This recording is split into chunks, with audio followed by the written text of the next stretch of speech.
नमस्कार मित्रांनो, आज आपण महाराष्ट्राच्या ऐतिहासिक वारशाचा एक अनमोल ठेवा पाहणार आहोत। सिंधुदुर्ग किल्ला। अरबी समुद्राच्या गर्जनेत उभा असलेला हा किल्ला छत्रपती शिवाजी महाराजांच्या दूरदृष्टीची आणि पराक्रमाची साक्ष देतो। चला तर या अद्भुत प्रवासाला सुरुवात करूया। जर तुम्ही इतिहासप्रेमी असाल तर हा किल्ला तुमच्यासाठी स्वर्गासारखा आहे। शिवाय मालवणचे प्रसिद्ध समुद्री खाद्यपदार्थ आणि कोकणी संस्कृती यांचा अनुभवही घेता येईल। स्नॉर्कलिंग आणि स्कुबा डायव्हिंग सारख्या ॲडव्हेंचर ॲक्टिव्हिटीज देखील येथे करता येतात।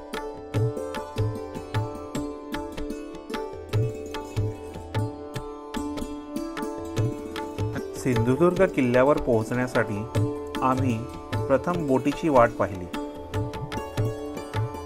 काही वेळाने बोट आली आणि आम्ही काळजीपूर्वक त्यात प्रवेश केला, कारण बोट लाटांमुळे सतत हलत होती।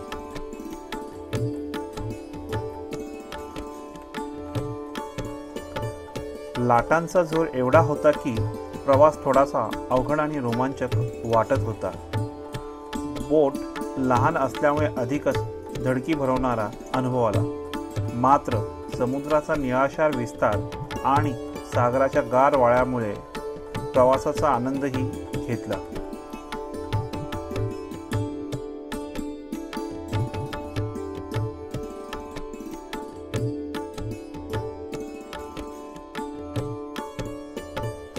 साधारणतः 10 मिनिटाचा प्रवास केल्यानंतर आम्ही सिंधुदुर्ग किल्ल्याजवळ पोहोचलो।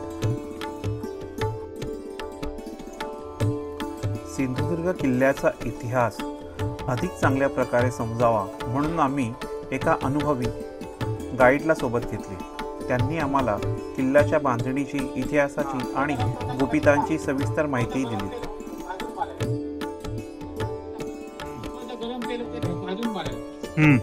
हा दरवाजा 3:30 शेवट दरवाजा सागापासून बनवलेला आहे। संध्याकाळी 7 वाजता बंद केलं, सकाळी 6 वाजता उघडला। समोर आहे दक्षिणमुखी मारुती आणि बाजूला गणपती। ओके, त्याच्यापुढे पाणी येत नाही। ओके, हे नागमोडी वळणार बनवलं कारण भक्तीने धडक केला तो धडक देऊ शकत नाही। बाहेरून तोफेचा हल्ला झाला, समोर गुरुप ठेवला दरवाजा लागण्यासाठी।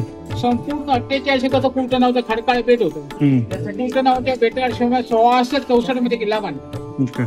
संपूर्ण एरियात 3.5 किलोमीटर आहे। त्याला 52 बुरुज आहेत। ओके, किल्ला बांधायला 3 वर्ष 1 दिवस लागला। ओके, किल्ल्याच्या बांधकामासाठी शिस, गुळ, चुना असा वापर केलेला आहे। त्या किल्ला खर्चाला 1 कोटी सुवर्ण होऊन किल्ला खर्चाला 5000 मावळे, 3000 मजूर असे नेमले होते आणि 500 खंडी शिस वापरलं गेलं। तर शिवाजी महाराज उजवात आणि डावपाट असा आहे। किल्ला बांधून झाला तर मावळे लोकांनी काय केलं, तुम्हाला बक्षीस काय द्यायचं? बक्षीस नको, उजव्याचा डाव ढसा उठवा। ओके, कारण तलवार लढताना उजवा हात घालतो, घोड्याचा डाव पाय घालतो। किल्ले जाऊ ते कान्होजी आंगले, इंजिनियर हिरोजी इंदुरीकर अशा नाव बदलत। सिंधुदुर्ग किल्ल्याची निर्मिती छत्रपती शिवाजी महाराजांनी 1664 साली केली। हा किल्ला समुद्राच्या मध्यभागी अशा प्रकारे बांधला आहे की शत्रूंना सहज दिसणार नाही। त्यासाठी विशेष प्रकारच्या बांधणी तंत्रज्ञानाचा उपयोग करण्यात आला आहे। सिंधुदुर्ग किल्ल्याचा सर्वात मोठा विशेष म्हणजे छत्रपती शिवाजी महाराजांचे पहिले आणि एकमेव मंदिर येथेच पाहायला मिळते। हे मंदिर महाराजांच्या स्मृतीप्रित्यर्थ बांधले गेले असून त्यामध्ये त्यांची मूर्ती आहे। छत्रपती शिवाजी महाराज देऊळ आहे। महाराष्ट्रामध्ये एकच देऊळ आहे, छत्रपती शिवाजी महाराज। आतमध्ये मूर्ती आहे 1695 साली राजारामने मूर्ती स्थापन केलेली। बाहेरचा सभामंडप शाहू महाराज कोल्हापूरचे 1907 मध्ये त्या खर्चाला 850 रुपये खर्च आला। यामध्ये 6 उत्सव, रामनवमी, शिवजयंती, गोपाष्टमी, नवरात्र, दसरा आणि मोहरम। एक मुस्लिमचं घर मोहरम सुद्धा असतो। ती तलवार आहे शिवाजी म्हणजे काचेची कुठे ती जगदंबा तलवार इंग्लंड आहे, त्याची पट्टी बांधून ठेवलेली। शिवाजी म्हणजे अशी मूर्ती आहे, आता हे कपडे चढवले, हा सोन्याचा लावून जर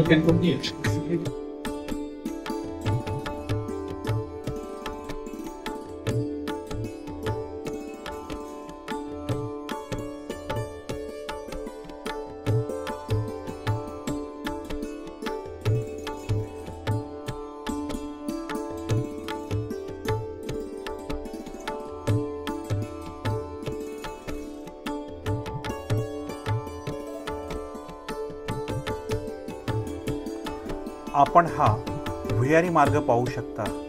येथे वर एक सागाचे लाकूड आहे। या लाकडाला रशी बांधून खाली शिवाजी महाराजांचे घोडे सोडले जायचे आणि हा मार्ग वापरला जात असे।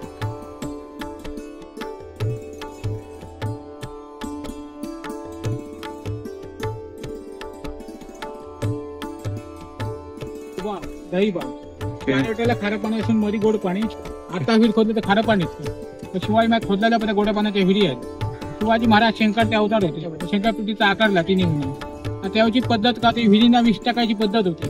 पहिलं पाणी पारा काढला येतं नंतर मावळेलं पाणी। ते दोन खांब शिल्लक एक राजवाडा होता राजवाडा। परत लोकांना तोडून टाकला कारण त्यांना आतमध्ये खची नसता काय सापड नसल्यामुळे उद्ध्वस्त करून एक एकरचा होता राजवाडा। इंग्रज लोक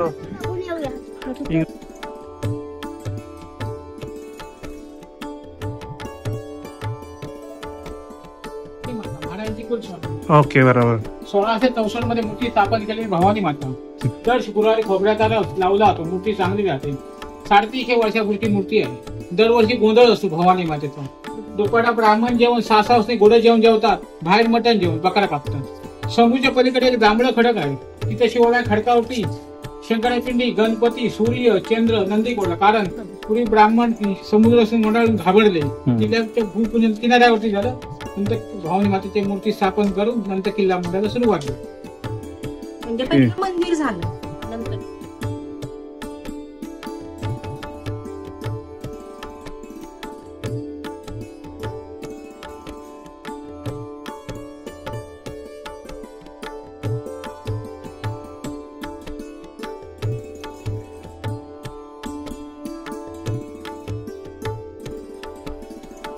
इथल्या भक्कम तटबंदी आणि मजबूत बुरुजांमुळे हा किल्ला अद्यापही तितकाच भव्य वाटतो।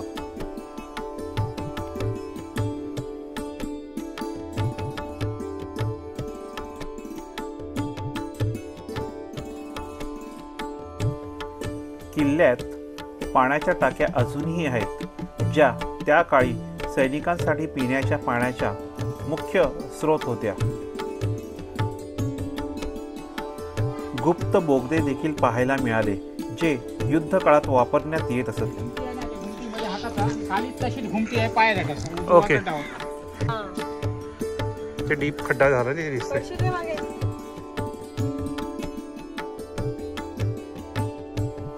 इथे आल्यावर आम्हाला महाराजांच्या पायाचे आणि हाताचे ठसे पाहायला मिळाले। खरंच हा प्रवास सुखकर झाल्याचा एक अनुभव मिळाला।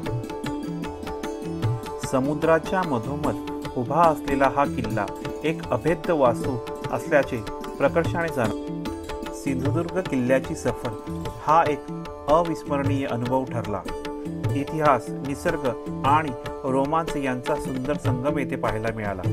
आम्ही संपूर्ण किल्ला खूप संयमाने आणि बारकाईने न्याहाळत फिरलो, कारण प्रत्येक कोपऱ्यात शिवरायांचा इतिहास जिवंत आहे। जय शिवाजी।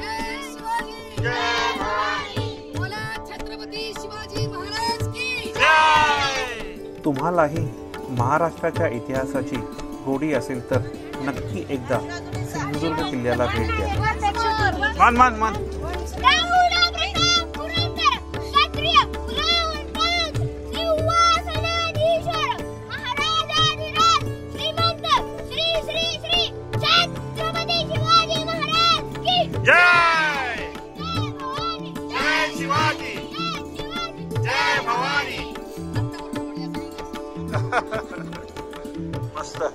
हा व्लॉग आवडला असेल तर लाईक, शेअर आणि सबस्क्राईब करायला विसरू नका।